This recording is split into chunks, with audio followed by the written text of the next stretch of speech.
এই রাজনীতিবিদরা বসে স্কুলগুলোকে নষ্ট করছে। এই চেয়ারটা আপনার, এই চেয়ার তো আমার না।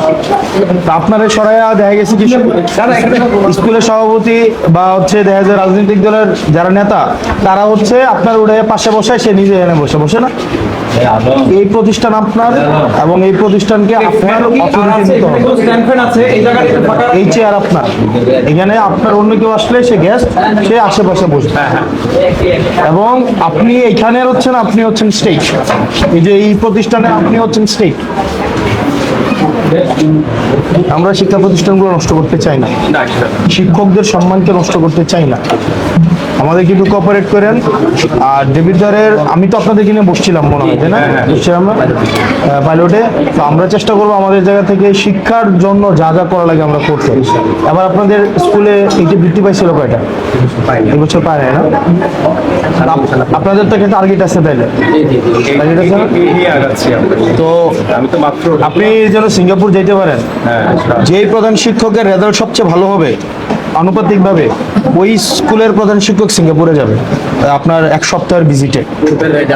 এটা হচ্ছে রেজা ভাই আছে না, এই রেজা ভাই পুরো দায়িত্ব নেবে এবং পুরো পূর্বের গতবারের রেজাল্টের তুলনায় এই বছর আপনার যদি পার্সেন্টেজে সবচেয়ে বেশি হয়, ধরেন মফিজউদ্দিনের টিচার উনি ধরেন এবার মনে বৃত্তি পাইছে প্রায় 30টার মতো, তো ওনার যদি আগামীবার 32টা পায় তো ওনার কয় পার্সেন্ট বাড়ে দেখে উনি একটাও পায় নাই, কিন্তু ওনার যদি আবার 10টা পায় তার মানে 10% অনেক বেড়ে যায়। বুঝছেন তো কথাটা? আমাদের শিক্ষকরা কি এখানে আছেন? সবাই আছি তো আমরা?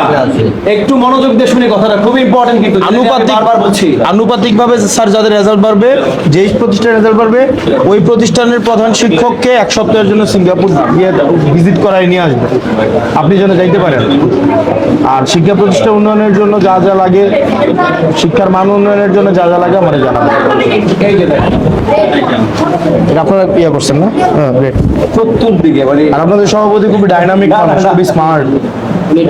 আমি ভোটের অনুমতি পাইছি, 21 তারিখে আমাকে রিঙ্গে বলতেছে স্যার আপনি সময় দেন, আমি বললাম যে কি ব্যাপারে আমি সিসি ক্যামেরা লাগানোর জন্য লক্ষ্য রাখছি। ঠিকই শুক্রবার ছিল, শুক্রবার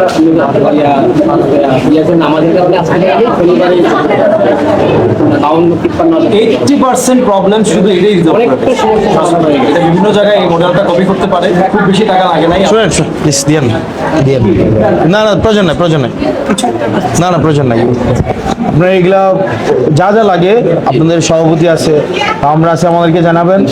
আমরা রেজাল্ট ভালো হওয়ার জন্য যা যা করা লাগে। আরেকটা কাজ করেন, অভিভাবক সমাবেশ করেন। অলরেডি করছি। অভিভাবক সমাবেশটা হচ্ছে কি, হ্যাঁ এটা হচ্ছে আর মানে বিভিন্ন টিচারদেরকে ছাত্র এবং অভিভাবকের গ্রুপ করে দিয়েন। ধরেন এই 20টা অভিভাবকের দায়িত্ব দিয়ে দিন একটা টিচারের, এই 20টা টিচারের অভিভাবকের দায়িত্ব দিয়ে দিন একটা টিচারের। আপনার টিচার কয়জন? 12 জন টিচার যদি 20 জন করে দায়িত্ব নেয় একটা ক্লাসের নর্মালি ছাত্র কতজন? 60+, 70-80। তার মানে হচ্ছে আপনার 12 জনে মোটামুটি 7 জন করে নিলেই হয়ে যায় একটা ক্লাসের অভিভাবক। আমি কিন্তু ছাত্রের দায়িত্ব বলি নাই, বলছি অভিভাবকের দায়িত্ব। অভিভাবকটাকে যদি ঠিক রাখেন তাহলে অভিভাবকটাই হচ্ছে শিক্ষার্থীদের দায়িত্ব নেয়। তাহলে 7টা করে অভিভাবক ভাগ করে দিয়ে দেবেন প্রত্যেক ক্লাসের। আপনার ক্লাস কয়টা? 6, 7, 8, 9, 10, 5টা ক্লাস না? তার মানে একটা টিচার 35টা অভিভাবকের দায়িত্ব পাবে। ওইভাবে যদি প্রত্যেক ক্লাসে 7 জন করে পায় তার মানে 35টা অভিভাবকের দায়িত্ব পায়। তো উনি যদি প্রত্যেক সপ্তাহে 7টা অভিভাবকের সাথে যোগাযোগ রাখে, তার মানে 35টা অভিভাবকের যোগাযোগ রাখতে ওনার লাগতেছে 5 সপ্তাহ। তার মানে মাসে অন্তত একবার একটা অভিভাবকের সাথে একটা টিচারের যোগাযোগ হবে। অভিভাবকদেরকে স্কুলে কানেক্ট করাইতে হবে। বাড়ি বাড়ি যাওয়ার সিস্টেম, টিচারদেরকে বাড়ি বাড়ি যাওয়ার সিস্টেম। সবাই এখন রোস্টার করে করে বাড়ি যায় এবং রোস্টার লিস্ট কিন্তু আবার আমাদের কাছে আছে। মনিটরিংটা খুব ভালোভাবে চলছে। বাচ্চাদের পড়াশোনাটা ছাড়া অনেক কিছু আনন্দের বাইরে আছে, সুতরাং পড়াশোনা করানোটা অনেক কঠিন। 15 এই কারণে অভিভাবকদেরকে এনগেজ করে।